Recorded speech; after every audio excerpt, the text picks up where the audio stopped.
Hi students, मैं हूं इफ्तिखार और आप देख रहे हैं लूसेंट क्लासेस अररिया।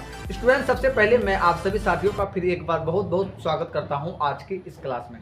साथियों, आज की इस क्लास में हम लोग क्लास 10th का दूसरा चैप्टर जिसका नाम है पॉलिनोमियल, जिसका हिंदी नाम है बहुपद, आज हम लोग इसी चैप्टर का लेक्चर 1 पढ़ेंगे। इससे पहले बहुत सारा लेक्चर क्लास 10th का अलग अलग चैप्टर का अपलोड कर दिया गया है। अगर आप नहीं देखे हैं तो आप उनको जाकर के देख सकते हैं, पढ़ सकते हैं। तो चलिए शुरू करते हैं आज के लेक्चर 1 को, ठीक है। लेकिन उससे पहले कि अगर आप हमारे चैनल लूसेंट क्लासेस अररिया को सब्सक्राइब, लाइक और शेयर नहीं किए हैं तो आप कर दें।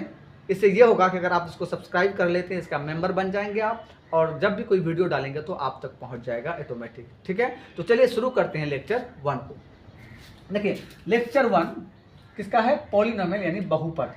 तो सब इसको जानने से पहले सबसे पहले हम क्या जानते हैं कि मतलब ये चैप्टर जो बहुपद है ये क्या होता है, ये कितने प्रकार के होते हैं, यानी इसी के बारे में हम लोग जानते हैं। लेकिन उससे पहले, इसको समझने से पहले आपको समझना पड़ेगा इसके कुछ महत्वपूर्ण बिंदु को। इसमें कुछ बेसिक चीज़ें हैं जिसको हमको जानना होगा। ये जानने के बाद आपको बहुपद अच्छा से समझ में आएगा। तो चलिए हम लोग इसके कुछ महत्वपूर्ण चीज़ें को जान लेते हैं। सबसे पहले जानते हैं कि चर, जिसको हम लोग इंग्लिश में बोलते हैं वेरिएबल, ये क्या होता है? चर यानी वेरिएबल। देखिए क्या होता है चर या वेरिएबल? वह राशि जिसका वैल्यू बदलते रहता है, वेरी करता है, ऐसे राशि को हम लोग बोलते हैं चर यानी वेरिएबल। वह राशि जिसका वैल्यू बदलते रहता है, कभी कुछ आ रहा है, कभी कुछ आ रहा है, कभी कुछ आ रहा है, तो ऐसे राशि को क्या बोलते हैं हम लोग? चर यानी वेरिएबल, ठीक है।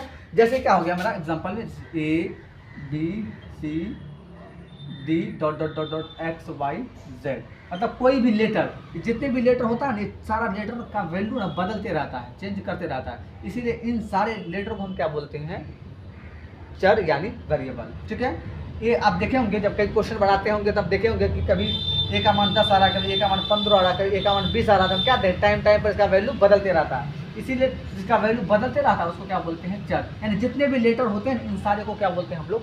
चर बोलते हैं यानी वेरिएबल होते हैं। इसके अलावा भी मैथमेटिक्स के कुछ साइन है जो चर के अंदर में आता है। जैसे मेरा क्या हो गया? जैसे मेरा हो गया अल्फा। क्या हो गया? ये अल्फा। उसके बाद ये हो गया आपका बीटा। उसी तरह से ये हो गया फाई। उसी तरह से ये हो गया थीटा। तो हम क्या देख रहे हैं? अल्फा, बीटा, फाई, थीटा, ये मैथमेटिक्स के कुछ साइन है और इन सबको हम क्या बोलते हैं? चर के अंदर में आता है। इन सब की ये सब भी क्या है? चर है। मतलब इसका भी वैल्यू बदलते रहता है और जिसका वैल्यू बदलते रहता है उसको क्या बोलते हैं? चर यानी वेरिएबल, ठीक है। अब बात करते हैं अचर का। क्या? किसका? अचर का। ध्यान से देखिए, अचर इंग्लिश में बोलते हैं क्या? कांस्टेंट। किसको बोलते हैं? अचर यानी कांस्टेंट। वह राशि जिसका वैल्यू फिक्स रहता है, बदलता नहीं है, उसको क्या बोलते हैं? अचर यानी कांस्टेंट। मतलब इसका वैल्यू नहीं बदलता, फिक्स रहता है, मतलब जो है वही रहता है, उसको बोलते हैं उसको क्या बोलते हैं? अचर यानी कांस्टेंट। जैसे 10, 15, 18, 16, यानी कोई भी नंबर क्या होता है? अचर यानी कांस्टेंट होता है। क्यों? क्योंकि इसका वैल्यू फिक्स होता है, इसका वैल्यू नहीं बदलता है। और जिसका वैल्यू नहीं बदलता है, फिक्स होता है, उसको बोलते हैं अचर यानी कांस्टेंट। कोई दिक्कत? जिसका वैल्यू बदलते रहता है उसको बोलते हैं हम लोग क्या? चर यानी वेरिएबल। और जिसका वैल्यू नहीं बदलता उसको बोलते हैं अचर यानी कांस्टेंट। जितने भी लेटर होते हैं उसको बोलते हैं हम लोग चर, और जितने भी संख्या होते हैं उसको बोलते हैं हम लोग अचर। कोई दिक्कत ना? बात आप समझ रहे हैं? चलिए अब हम लोग जानते हैं टर्म यानी, अब हम लोग जानते हैं कि टर्म यानी पद क्या होता है। ध्यान से देखिए, चर और अचर के गुणनफल को पद कहते हैं। एक चर लेंगे और एक अचर लेंगे, इन दोनों को गुना करेंगे, गुना करने के बाद जो गुणनफल आएगा वो क्या होगा? पद। ध्यान से देखिए, हम क्या बोलेंगे? जैसे मान लो हम कह रहे हैं क्या? x into 5। अच्छा ये बताओ ये क्या है? ने बोलेंगे चर। अच्छा ये क्या है? अचर। इन दोनों को गुना किया क्या आ गया? 5x। तो चर और अचर को गुना करने के बाद आया 5x है ना, इसका मतलब 5x क्या है? पद है। उसी तरह से देखो x इंटू 1। अच्छा बताओ ये क्या है? तो बोलेंगे चर। अच्छा ये क्या है? अचर। इन दोनों को गुना किया क्या आ गया? x। इसका मतलब ये भी क्या है? पद है, क्योंकि चर और अचर का गुणनफल से x आया है, इसीलिए x क्या है? पद है। उसी तरीके से और देखिए, तो 2 into x to the power 0। तो अब बताओ ये क्या है? तो बोलेंगे ये तो अचर है, ठीक। अच्छा ये चर है। इन दोनों को गुना कर रहे हैं, गुना करेंगे ना, इसलिए तो 2 है और इसका पावर 0 है, इसीलिए 1। ये क्या? इसका वैल्यू एक्चुअल में क्या हो गया? 1, क्योंकि पावर 0 है। और 1 इंटू 2 क्या हो गया? 2। तो हम क्या देख रहे हैं? अचर चर, यानी चर और अचर के गुणनफल से 2 आया, इसका मतलब 2 भी क्या है, पद है। कोई दिक्कत? अब एक बात बताइए, अच्छा ये पद है, ठीक है, ये भी पद है क्योंकि ये गुणनफल है, ये भी पद है क्योंकि ये गुणनफल है, तो ये सब मेरा क्या हो गया, पद हो गया। लेकिन ध्यान से देखो तो हमें जो x है, x ये क्या है, x, हम क्या बोलते हैं कि x मतलब लेटर है, ये क्या है, लेटर है। हम क्या बोलते हैं, कोई भी लेटर जो होता है चर होता है, क्या होता है, चर। देखिए यहाँ तो पद के रूप में भी दिख रहा है, किसके रूप में दिख रहा है, पद का। इसका मतलब लेटर जो है ना वो तो, सॉरी चर जो होता है चर, वो तो चर है, साथ साथ वो एक क्या है, पद भी है। और उसी तरह की संख्या देखो, दो को हम क्या बोलते हैं, जितना भी संख्या वो क्या है, अचर है। लेकिन हम क्या देख रहे हैं यहाँ किसके फॉर्म में है, पद के फॉर्म में। इसका मतलब जितना भी संख्या होता है ना वो तो अचर तो होता है, साथ साथ पद होता है। इसी चीज़ को हम नोट करके लिख लो, आप नोट करके लिख लो। एक नंबर देखो कहता है सभी चर, सभी लेटर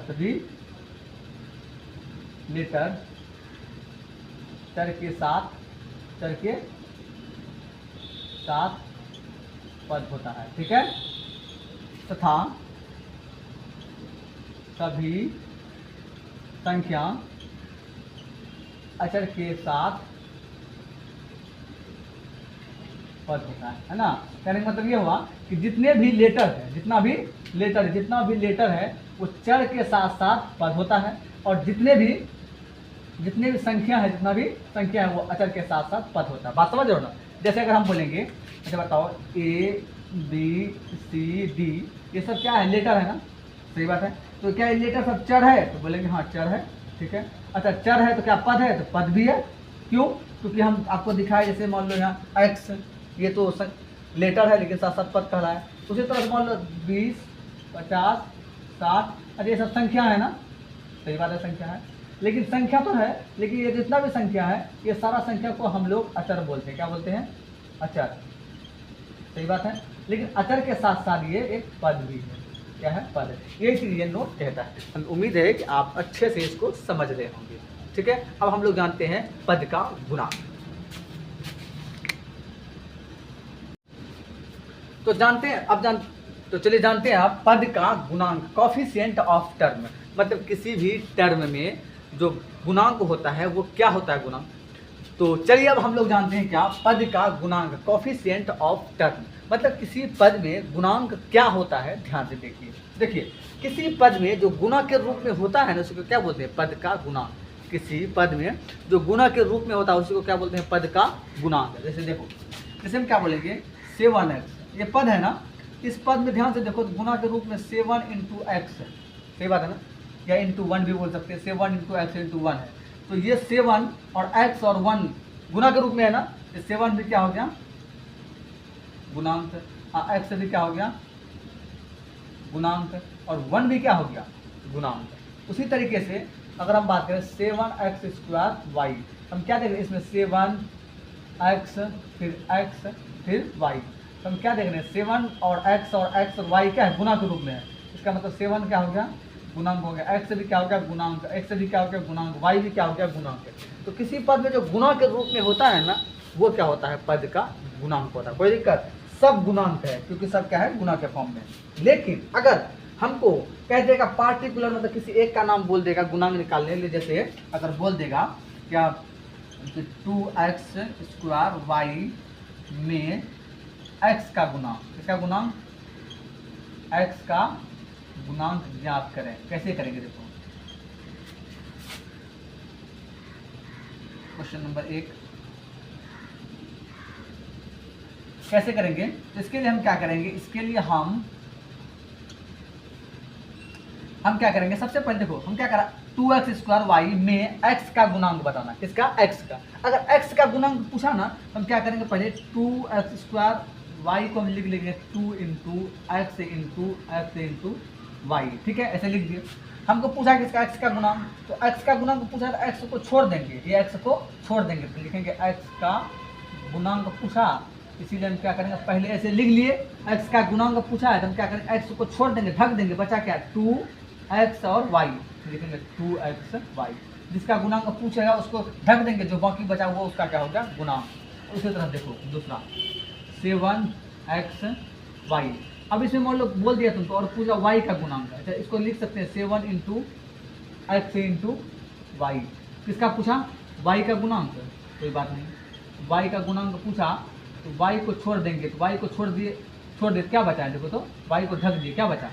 7x, तो हो गया मेरा 7x। अगर पूछ देता x का गुणांक तो हम x को ढक देते, बचा क्या? 7 और y, ठीक है। उसी तरह से अगर हमको पूछ देता किसका x का गुणांक, x का वो बता दिए। अगर हमको 7 का पूछ देता, किसका? 7 का, तो 7 का ढक देते, बचा क्या? x और y। बात समझ रहे? तो मतलब जिसका अगर गुणांक पूछा है उसको छोड़कर, मतलब उसको ढक कर बाकी जो बचा उसका गुणांक है, ठीक है। जब किसी पार्टिकुलर का नाम बोलेगा तब, वरना तो अगर गुणांक की बात करें तो सब गुणांक होता है। बात समझे कि नहीं?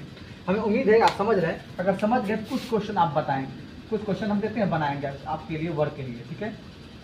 बोले SW आपको हम दे रहे हैं, निम्न लिखित में x एंड y का गुणांक ज्ञात करें, ठीक है। नंबर 1 क्वेश्चन देते हैं, आप लोग बनाएंगे, ईमानदारी से बनाएंगे। 2x² y 7xy z 16x² y। जो दिक्कत होगा आप कमेंट में बताएंगे।